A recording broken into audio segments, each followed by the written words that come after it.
I have been called a cholesterol denier and a statin denier. Guilty as charged. As a matter of fact, the doctor last year put my picture up and called me a statin denier, along with Malcolm Kendrick and Dr. Ken Berry. So I have good company. Hi, if you're new to my channel, my name is Brian and I practiced obstetrics and gynecology for 30 years. And I never wrote a statin. And none of my patients ever had a heart attack. What did I do instead of statins? I balanced their hormones. I managed their high triglyceride levels.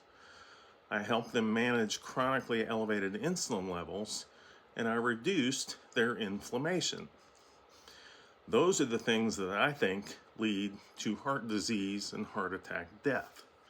Here is an article from a doctor published on Medscape in May of 2024. Medscape is a news and continuing medical education service for clinicians and scientists.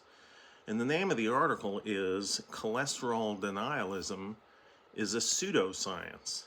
And at the very end of the article, he says denying the lipid hypothesis is no longer a valid scientific skepticism, it's pseudoscience. However, it's never been proven.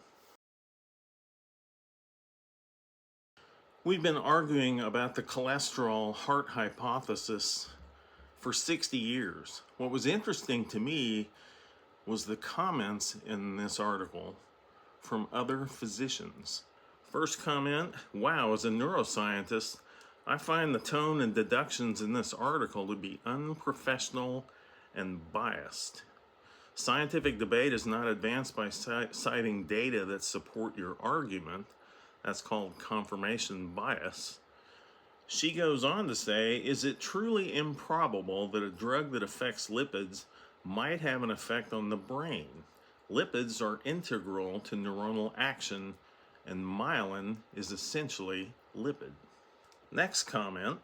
There is absolutely no evidence that any particular level of cholesterol causes heart disease, with the exception of those with extremely high levels, so that's familial hypercholesterolemia, and if they live past 40, they actually live longer with higher cholesterols. That's my aside. Furthermore, if cholesterol caused heart disease, then everybody would have heart disease because there's always enough circulating cholesterol to cause a plaque. Rather, cholesterol is summoned to the intima, the lining of the vessels, to manage inflammation, and that's where plaques start.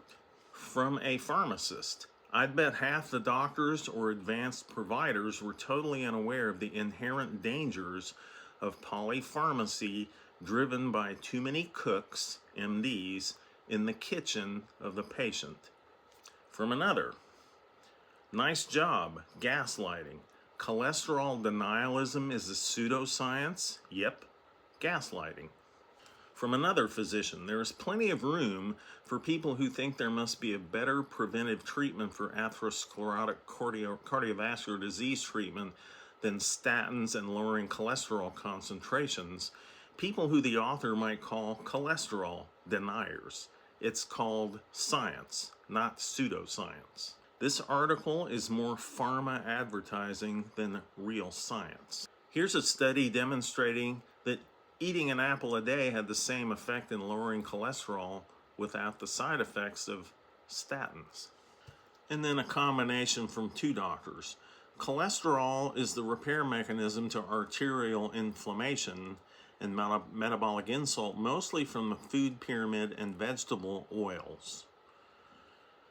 The number needed to treat for primary prevention is about 200 to 300 for stroke and heart attack. So you need to treat 200 to 300 people with statin to prevent one stroke or heart attack.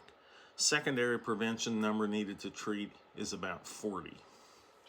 If you want to learn more about cholesterol's ability to repair inflammatory changes on the arterial wall, read this book, The Clot Thickens. It's by Dr. Malcolm Kendrick, my co-statin and cholesterol denier. Have a great day. I'll talk to you later. Bye.